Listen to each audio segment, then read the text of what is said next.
Hey students, I am Rakesh Kumar Saini. Welcome to my YouTube channel, My Notes. And if you like the channel, the way I prepared the notes for you guys, so please subscribe to my YouTube channel. You also share it within your friend circle and of course, like the channel. Okay guys, so let's begin.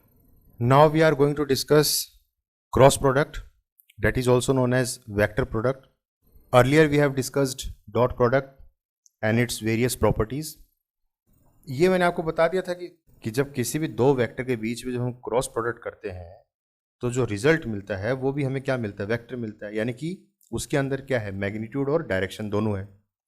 तो यानी कि अब जो resultant आ रहा है हमें उसकी direction को भी ध्यान में रखना है कि उसकी डायरेक्शन क्या है। तो इस चीज को ध्यान में रखते हुए देखिए, दो वेक्टर है हमारे पास, मान लीजिए ए वेक्टर और बी वेक्टर, और दोनों के बीच में एंगल क्या है, थीटा डिग्री है। ठीक है ना। तो डॉट प्रोडक्ट आएगा कैसे, it is defined as the product of the magnitude of the two vectors. जो दो वेक्टर है उनका प्रोडक्ट करना है, उनकी मैग्नीट्यूड का प्रोडक्ट करना है, and the sine of the angle between them. और उनके बीच में जो एंगल आ रहा है थीटा, वो किस फॉर्म में लिखना है, साइन फॉर्म में। तो ए क्रॉस बी क्या हो जाएगा, the product of the magnitude of the two vectors and the sine of the angle between them. और डायरेक्शन क्या होगी, क्योंकि जो रिजल्टेंट आता है वो भी वेक्टर आता है, तो उसका मतलब उसमें डायरेक्शन है। तो डायरेक्शन क्या होगी, having direction perpendicular to both the vectors. इन दोनों वेक्टर्स के परपेंडिकुलर उसकी डायरेक्शन होगी। ठीक है ना। Since cross product of two vectors is a vector, therefore it is also known as vector product. अब देखिए, दो वेक्टर ले लिए ए और बी, दोनों के बीच में एंगल थीटा है। तो ए क्रॉस बी क्या हो जाएगा, the product of the magnitude of the two vectors that is A B and sine of the angle between them, तो साइन थीटा। और साथ में हम ये यूनिट वेक्टर डालते हैं क्योंकि यूनिट वेक्टर हमें क्या शो करेगा, डायरेक्शन शो करेगा। तो जो भी रिजल्टेंट आ रहा है उसकी डायरेक्शन क्या है वो हमें यूनिट वेक्टर शो करेगा, क्योंकि यूनिट वेक्टर की जो डायरेक्शन होगी वो डायरेक्शन इसकी होगी, इसकी जो डायरेक्शन होगी उसके अलोंग ही होगी। ठीक है ना। तो ये हमें डायरेक्शन शो करेगा। तो ये हम मान लीजिए सी वेक्टर के बराबर मान लेते हैं इसको एक बार।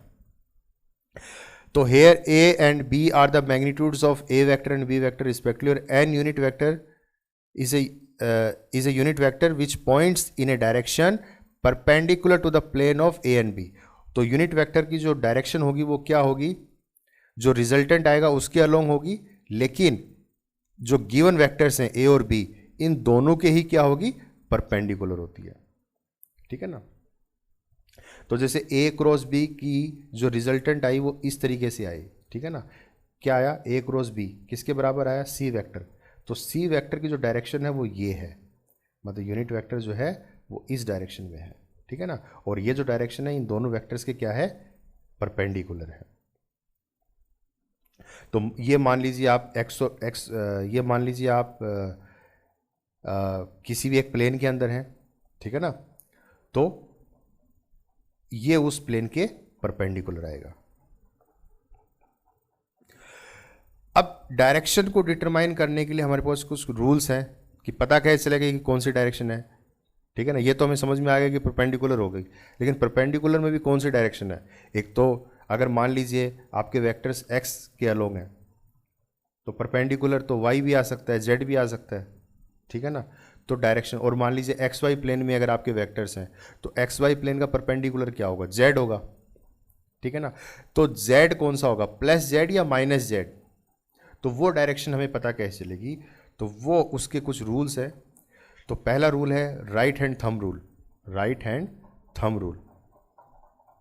तो अब इसके तहत हम क्या करते हैं कि curl the fingers of your right hand from A to B. जैसे मान लीजिए कोई प्लेन है, इस प्लेन में आपके दो वेक्टर हैं ए और बी। ठीक है ना। और आप इसको कर्ल करो, जैसे ए से बी की तरफ आप जा रहे हो तो आप अपनी अंगुलियों को आपको कर्ल करना है फ्रॉम ए टू बी। जो आपकी हाथ की चार अंगुलियां हैं उनको आपको कर्ल करना है। कैसे कर्ल करना है, ए से बी की तरफ। तो फिर आपको देखना है कि आपकी थंब की डायरेक्शन किस तरफ होती है। तो जो थंब की डायरेक्शन होगी वो आपका क्रॉस प्रोडक्ट होगा ए और बी का, और उसकी डायरेक्शन उसके अलोंग आएगी। ठीक है ना। जब आप जा रहे हो ए से बी की तरफ तो ये डायरेक्शन देखिए अपवर्ड आई है इसमें, और अगर आप बी से ए की तरफ जाओगे, जब आप अंगुलियों को कर्ल करते हो बी से ए की तरफ जब आप कर्ल करोगे तो आपका जो थंब है वो किस तरफ पॉइंट आउट करेगा, डाउनवर्ड डायरेक्शन में, ठीक है ना। तो जब बी क्रॉस ए करोगे तो उस वक्त आपकी जो डायरेक्शन होगी वो डाउनवर्ड होगी, और जब आप ए क्रॉस बी करोगे तो उस वक्त आपकी डायरेक्शन क्या होगी, अपवर्ड होगी, ठीक है ना। मतलब perpendicular to the plane in upward direction, और इस केस में perpendicular to the plane in downward direction, because your vectors are in the given plane. तो ये तो हो गया राइट हैंड थंब रूल, ठीक है ना। तो इससे हम निकाल सकते हैं डायरेक्शन। दूसरा तरीका भी है इसको निकालने का, जिसे हम बोलते हैं right hand screw rule. Right hand screw rule, तो जैसे आपने स्क्रू देखा है, तो जब हम स्क्रू को टाइट करते हैं तो कैसे करेंगे, उसको कैसे घुमाएंगे, उसको क्लॉकवाइज घुमाएंगे। तो जब आप किसी भी स्क्रू को जब आप क्लॉकवाइज घुमाते हो तो स्क्रू किस तरफ जाता है, डाउनवर्ड, नीचे की तरफ बैठेगा वो, ठीक है ना। तो वो डाउनवर्ड उसकी रिजल्टेंट आ गया, वो वहाँ पे उसका डायरेक्शन आएगा, ठीक है ना। ऐसे जब आप स्क्रू को खोलते हो, ओपन करते हो उसको, तो उसको आप कैसे घुमाओगे, एंटी क्लॉकवाइज। तो जब आप उसको एंटी क्लॉकवाइज घुमाओगे तो स्क्रू ऊपर की तरफ उठता है, तो जिस तरफ स्क्रू उठ रहा है इसका मतलब वो उसकी डायरेक्शन हो गई, ठीक है ना। तो उस केस में डायरेक्शन क्या आ जाएगी, अपवर्ड आ जाएगी, ठीक है। तो ये है हमारे पास right hand screw rule for finding the direction of cross product. Properties of cross product. Cross product is anti commutative. Cross product जो है कॉम्यूटेटिव प्रॉपर्टी को फॉलो नहीं करता है, जैसे कि ए क्रॉस बी जो है बी क्रॉस ए के इक्वल नहीं होगा। इसमें क्यों नहीं होगा, देखिए मैग्नीट्यूड वाइज तो इक्वल होगा लेकिन डायरेक्शन दोनों की अलग है, क्योंकि ए क्रॉस बी जब हम देख रहे थे तो हम क्या देख रहे थे, डायरेक्शन क्या थी, अपवर्ड थी, और जब बी क्रॉस ए कर रहे थे तो डायरेक्शन क्या थी, डाउनवर्ड थी। तो डायरेक्शन का फर्क पड़ता है, ठीक है ना। और क्योंकि वेक्टर प्रोडक्ट का जो रिजल्ट होता है वो वेक्टर होता है, तो वेक्टर में मैग्नीट्यूड और डायरेक्शन दोनों है, तो यहाँ मैग्नीट्यूड तो सेम है लेकिन डायरेक्शन चेंज हो रही है, तो इसका मतलब ये दोनों क्या होंगे, इक्वल नहीं होंगे, ठीक है ना। इक्वल कब होंगे, जब मैग्नीट्यूड भी सेम हो डायरेक्शन भी सेम हो तब इक्वल होते हैं, लेकिन यहाँ मैग्नीट्यूड तो सेम है लेकिन डायरेक्शन सेम नहीं है, तो इस वजह से क्या आई है, इक्वल नहीं है। तो ये कैसे हो गए, एंटी कॉम्यूटेटिव हो गए। देखिए इस एग्जाम्पल से समझने की कोशिश करते हैं कि हमारे पास दो वेक्टर है, मान लीजिए ए हमने ले लिया 5 और बी वेक्टर हमने ले लिया 2, और दोनों के बीच में एंगल कितना है, 30 डिग्री एंगल है। एंगल कितना है, 30 डिग्री है। तो जब हम ए क्रॉस बी करते हैं, यानी कि हम ए से बी की तरफ जब जा रहे हैं, तो जब हम ए से बी की तरफ जाते हैं तो हमारी जो थंब का जो डायरेक्शन होगा वो कैसा होगा, अपवर्ड होगा। तो थंब की डायरेक्शन क्या होगी, अपवर्ड होगी, ठीक है ना। तो और ए क्रॉस बी जब करेंगे तो a magnitude multiply by b magnitude and sine of the angle between them. तो ए और बी कितना है, 5 इंटू 2 और साइन 30 कितना होता है, 1/2। तो इसको सोल्व करेंगे तो आपके पास आएगी वैल्यू 5। तो ये 5 तो आ गई मैग्नीट्यूड और डायरेक्शन क्या आ गई, अपवर्ड। और इसी तरीके से जब हम बी क्रॉस ए करते हैं, बी क्रॉस ए, तो ये भी सेम आएगी, मैग्नीट्यूड तो सेम ही आएगी 5, क्योंकि एंगल और वो सब तो सेम है। तो मैग्नीट्यूड तो सेम आ रही है 5, लेकिन डायरेक्शन क्या आएगी इस केस में, डाउनवर्ड, क्योंकि जब हम बी से ए की तरफ जाते हैं तो उस वक्त हमारी, जब हम बी से ए की तरफ कर्ल करते हैं अपनी उंगलियों को, तो हमारी थंब की डायरेक्शन क्या होती है, डाउनवर्ड होती है, ठीक है ना। तो डायरेक्शन दोनों में अलग अलग है, तो इसीलिए B cross A can not be written as A cross B because they are not competitive, but magnitude wise वो सेम है। या फिर हम इस तरीके से लिख सकते हैं, ए क्रॉस बी माइनस के साथ आप लगा दो बी क्रॉस ए, तो यहाँ पे ये जो नेगेटिव साइन है ये क्या शो कर रहा है, डायरेक्शन शो कर रहा है, ठीक है ना। तो इसको हम इस तरीके से लिख सकते हैं, ये सही होगा, ठीक है ना। सेकेंड है, cross product of two perpendicular vectors is equal to the magnitude of the given vectors, the direction being perpendicular to the plane of the given vectors। इसका क्या मतलब हुआ कि हम क्रॉस प्रोडक्ट कर रहे हैं दो वेक्टर के बीच में, और दोनों वेक्टर्स के बीच में एंगल कितना है, 90 डिग्री है, दोनों क्या है, परपेंडिकुलर है। तो दो वेक्टर ले लिए हमने ए और B which are perpendicular to each other, तो इसका मतलब थीटा कितना आ गया, π/2। तो जब ए क्रॉस बी करेंगे हम तो क्या आएगा, ए बी और साइन 90 डिग्री, तो साइन 90 कितना होता है 1, तो हमारा रिजल्ट क्या आ गया ए बी, और डायरेक्शन ये यूनिट वेक्टर से हम उसकी डायरेक्शन शो करेंगे। ठीक है, तो देखिए उसी रूल को अब हम लगा देते हैं ऑर्थोगोनल यूनिट वेक्टर्स के ऊपर। ठीक है ना, orthogonal means which are mutually perpendicular. तो यूनिट वेक्टर्स जितने भी हैं आई जे और के, ये तीनों क्या हैं, म्यूचुअली परपेंडिकुलर हैं, तो इसलिए इनको हम ऑर्थोगोनल यूनिट वेक्टर्स भी बोलते हैं। तो जब हम देखिए आई क्रॉस आई करते हैं, आई क्रॉस आई मतलब सेम वेक्टर जब आप ले रहे हो, तो i magnitude of i into magnitude of i and the sine of the angle between them. तो साइन कितना है यहाँ पे, एंगल कितना है 0 डिग्री है, तो साइन 0, तो साइन 0 कितना हो गया 0। तो देखिए आई क्रॉस आई क्या होता है 0 होता है, लेकिन जब हमने डॉट प्रोडक्ट में पढ़ा था तो क्या पढ़ा था, आई डॉट आई क्या होता है वहाँ पे 1 होता है। ठीक है ना, तो यहाँ उल्टा चलता है, ये यहाँ आई क्रॉस आई क्या होगा 0 होगा। तो इस तरीके से जे क्रॉस जे, के क्रॉस के, ये भी क्या होंगे 0 होंगे। तो ये तो वो हैं जब एक ही डायरेक्शन में आपके वेक्टर्स। अब परपेंडिकुलर वेक्टर्स ले लेते हैं, आई और जे के बीच में ले लो आप। तो आई क्रॉस जे जब आप करोगे तो i magnitude of i vector multiply by magnitude of j vector and the sine of the angle between them. तो साइन 90 डिग्री होगा क्योंकि दोनों क्या है म्यूचुअली परपेंडिकुलर है, तो 90 डिग्री। तो साइन 90 कितना होता है 1, और मैग्नीट्यूड ऑफ यूनिट वेक्टर क्या होता है 1, और इसका भी 1, तो 1 1 1, तो ये 1 आ गया। ठीक है ना, और ये यूनिट वेक्टर जो डायरेक्शन होगी वो डायरेक्शन क्या रहेगी इसकी, इन दोनों के ही परपेंडिकुलर होगी ना, क्योंकि मैंने कहा था कि जो डायरेक्शन आती है वो दोनों के परपेंडिकुलर आएगी, मतलब ऐसी डायरेक्शन जो कि आई के भी परपेंडिकुलर हो और जे के भी परपेंडिकुलर हो। तो आई के परपेंडिकुलर और जे के परपेंडिकुलर कौन सी साइड है, के साइड है। ठीक है ना, तो 1 के आ जाएगा जिसके साथ में 1 नहीं है, तो 1 को हम लिखते नहीं है यूजुअली, तो ये 1 के है। ठीक है ना, के यूनिट वेक्टर, तो ये इसकी डायरेक्शन आ गई, और मैग्नीट्यूड क्या आई 1, तो मैग्नीट्यूड 1 आएगी और डायरेक्शन क्या आएगी के। तो जब देखिए हम आई क्रॉस जे करते हैं तो क्या आता है के आता है।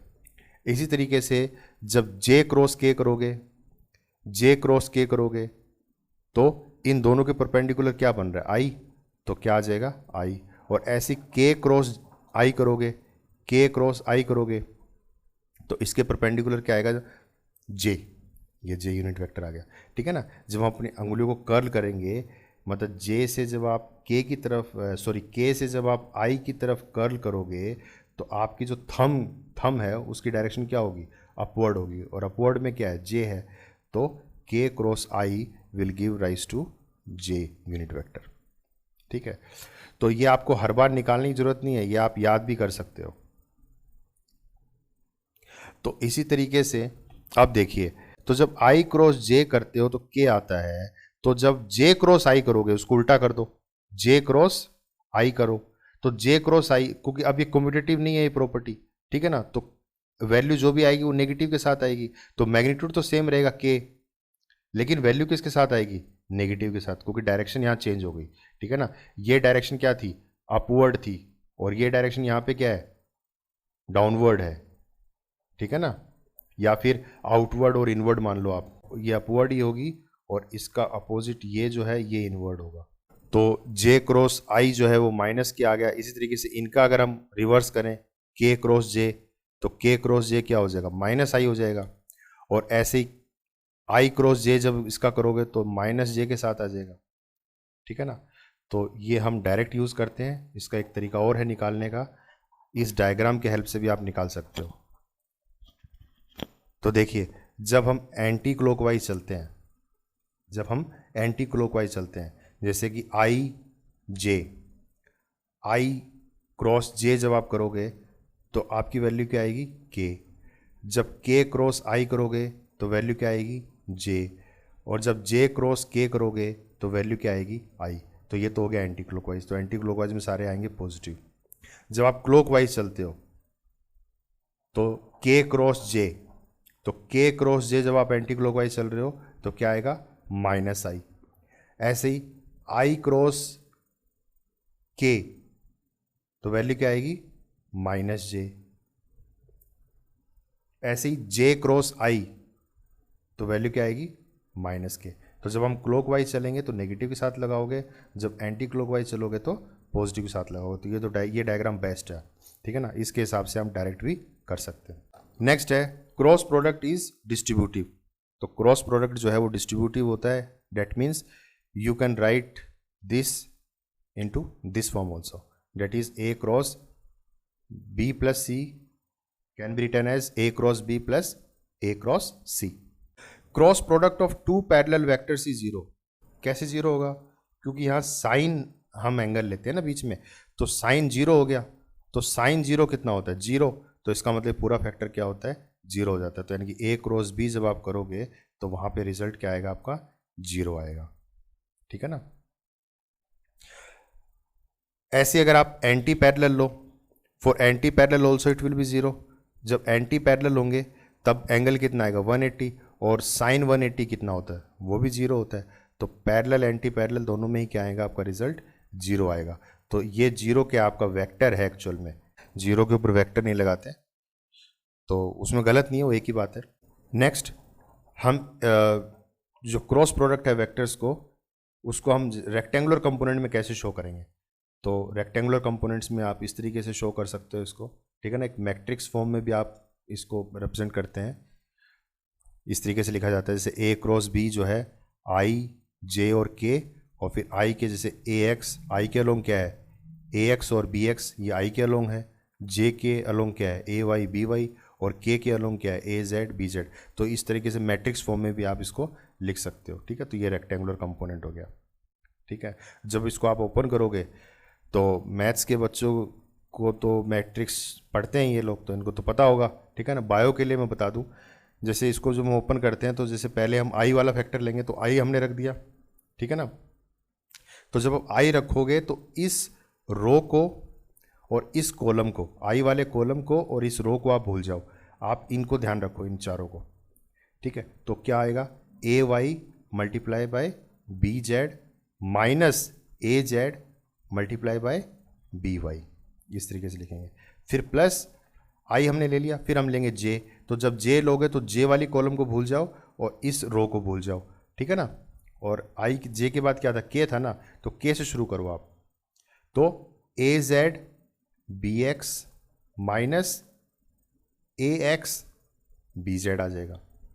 फिर प्लस के हम करेंगे, तो के लिए फिर आप इस कॉलम को भूल जाओ और इस रो को भूल जाओ आप। तो के बाद क्या आता है? आई। तो आई से हम शुरू करेंगे, तो ए एक्स बी वाई माइनस ए वाई बी एक्स। ठीक है।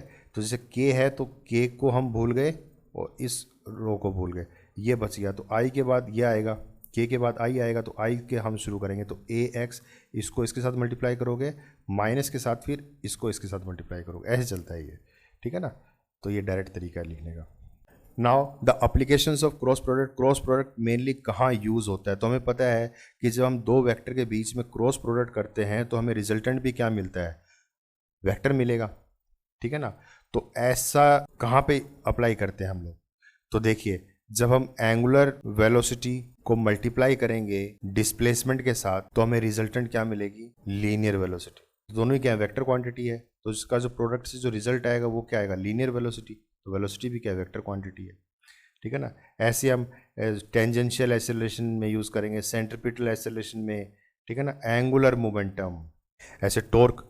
तो टॉर्क क्या होता है? Distance from the axis and cross multiply with the force applied. ठीक है ना। तो हमेशा याद रखना, जब आप टॉर्क लगाओगे तो आर क्रॉस एफ करोगे। अगर आप एफ क्रॉस आर कर दोगे, एफ क्रॉस आर कर दोगे, तो वो आपका क्या हो जाएगा? गलत हो जाएगा। ठीक है ना। क्योंकि इसकी वैल्यू किसके साथ आएगी? नेगेटिव के साथ आएगी। मैग्नीट्यूड तो वही रहेगा लेकिन वैल्यू जो है नेगेटिव के साथ आएगी। तो इस चीज़ का क्रॉस प्रोडक्ट पे हमेशा ये ध्यान रखना पड़ता है, क्योंकि जो क्रॉस प्रोडक्ट होता है वो कॉम्पिटिटिव नहीं होता है। ठीक है ना। तो पहले कौन सा रखना है इसको आपको ध्यान रखना पड़ेगा इन सब के अंदर ही। ठीक है। ये 11th क्लास में आगे जब आप पढ़ोगे तो ये सारी चीज़ें यूज़ होती हैं उसमें। ठीक है ना। तो वहाँ पे इन चीज़ों का ध्यान रखना है कि क्रॉस प्रोडक्ट में पहले किसको रखना है, बाद में किसको रखना है। Now we are going to do some sort of numericals based on scalar and cross products. So the very first question is, find the scalar and vector product of two vectors. तो दो vector हमारे पास दे रखे हैं, ए vector दे दिया और ये B vector दे दिया, हमें इनके बीच में स्केलर प्रोडक्ट और वेक्टर प्रोडक्ट दोनों निकालने हैं। तो पहले हम स्केलर प्रोडक्ट निकाल लेते हैं। तो स्केलर में क्या करेंगे हम, ए डॉट बी, तो इस तरीके से लिख सकते हैं। फिर हमें इसको ओपन करना है, तो हमें पता है कि आई वाले वेक्टर बचेंगे और आई जे और आई के ये जीरो हो जाता है, ऐसे के आई जीरो, जे आई जीरो हो जाएगा, जे जे वाला बचेगा और जे के जीरो हो जाएगा। तो सिंपल आप आई वाला ले लो, ये जे वाला ले लो और ये के वाला ले लो, बाकी सारे फैक्टर जीरो हो जाएंगे। तो ये क्या बचेगा, 3 2 जा 6 और माइनस के साथ है तो -6, और आई डॉट आई क्या होता है, 1 होता है, और ऐसे ही माइनस के साथ 4 × 1 4, और ये हो जाएगा माइनस के साथ 5 × 3 यानी कि 15, तो -15, ठीक है ना। तो -6 -4 -15, योर आंसर विल बी -25। अब ये जो वैल्यू आई है ये क्या है, मैग्नीट्यूड है, ठीक है ना। तो ये कैसी क्वांटिटी होगी, स्केलर क्वांटिटी होगी। तो जब हम दो इस वेक्टर्स को जब हम डॉट प्रोडक्ट करते हैं तो रिजल्टेंट हमारे पास क्या आता है, स्केलर आता है। ऐसे ही अब क्रॉस प्रोडक्ट कर लेते हैं। तो क्रॉस प्रोडक्ट, तो इसको हम कंपोनेंट फॉर्म में इस तरीके से लिख सकते हैं, ठीक है ना। आई वाला फैक्टर देख लीजिए, तो आई में क्या है 3, और ये बी के लिए -2, तो 3 और -2।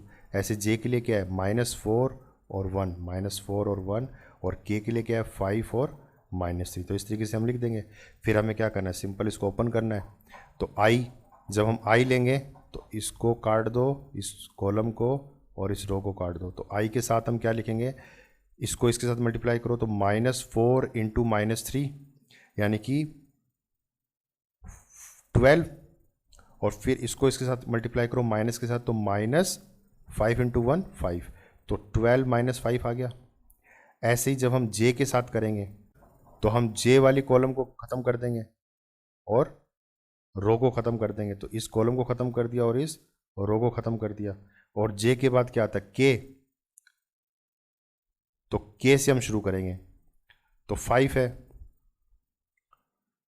तो 5 2 ज़ा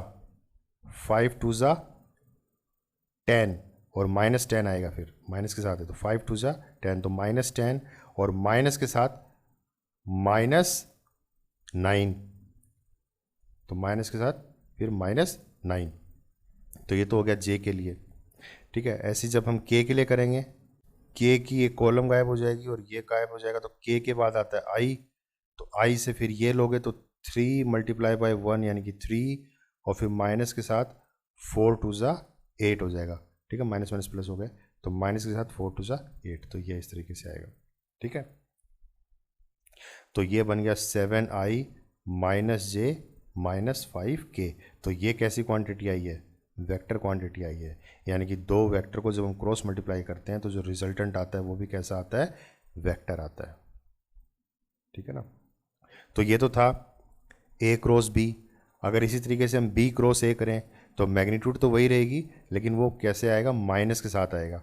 तो ये सब के साथ क्या हो जाएगा, -* हो जाएगा अगर आप b क्रॉस a करते हो तो।